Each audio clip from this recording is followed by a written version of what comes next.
Was walking along one day, he noticed a boy up ahead with 3 field birds in a bird cage. As he got closer to the boy, he went up to him and said, "Hey son, what do you got there?" "Just some old field birds," the boy said. "Oh, and what are you going to do with them?" "Well, mister, I'm going to take them home and teach them how to fight. I'm going to pull out their feathers and just torture them. It's going to be a lot of fun." The man looked at the boy and said, "Well, what are you going to do when you're done with them?"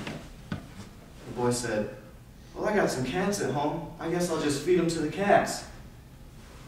The man asked, "How much do you want for those birds?" "Oh, mister, you don't want these birds. They're just some old field birds. They won't serve you any purpose. You don't want these." "How much?" the man said. The boy sized him up and down as if he was crazy and said, $10. "Sold," the man said, and went on his way to free the birds. This encounter reminded the man of a similar story that he had once heard. A story that went something like this. As Jesus was walking along one day, he noticed Satan up ahead. He said, "Satan, what do you got there?" Satan said, "All the people of the world." Jesus said, "Well, what are you going to do with them?" Satan said, "I'm going to teach them how to marry and then divorce, how to murder and steal, how to hate and fight, how to gossip and lie, just some real horrible things. It's going to be a lot of fun making these people suffer." And Jesus got a sour look on his face and said, "Well, what are you going to do with them when you're done?" Satan said, "I'll kill them." Jesus shed a tear and asked, "How much do you want for those people?" Satan said, "Jesus, you don't want these people. They're just some bad people. I mean, they'll curse at you, they'll spit at you, they'll mock you, they'll despise you, they won't listen to you, and eventually they'll just kill you. You don't want these bad people." Jesus said, "How much?" Satan smiled and chuckled a little and said, "All of your blood, sweat, and tears." Without skipping a beat, Jesus said, "Sold," and went on his way to free the people of the world. You see, guys, Jesus died so that we can have a chance to be free and to live with him forever in heaven. However, there is only one way that we can accomplish this. Only one way that we can live with Jesus forever. And I think the people of Israel knew what that way was.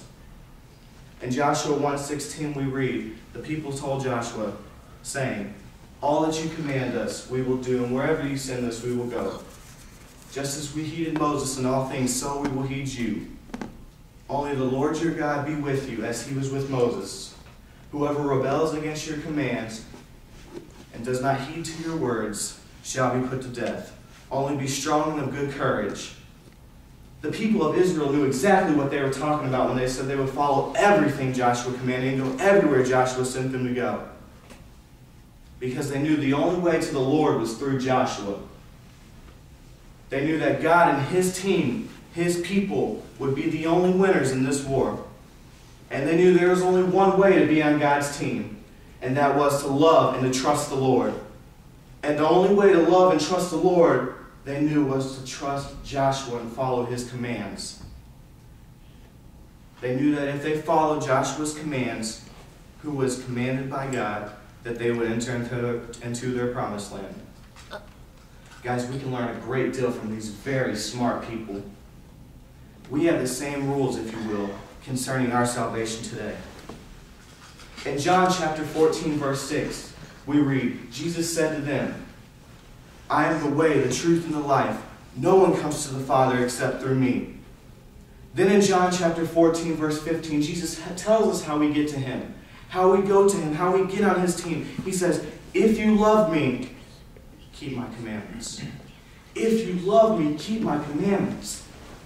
And again in Matthew chapter 19, verse 17, Jesus said unto them, "Why do you call me good? For no one is good but one, that is God. If you want to enter into life, keep the commandments." Jesus tells us in all these verses that if we want to go to the Father, we must go through him, Christ. And if we want to get to Jesus Christ, we must love him and keep his commandments. And again in Matthew, he tells us, if we want to enter into life that is heaven, we must keep the commandments of God and God alone.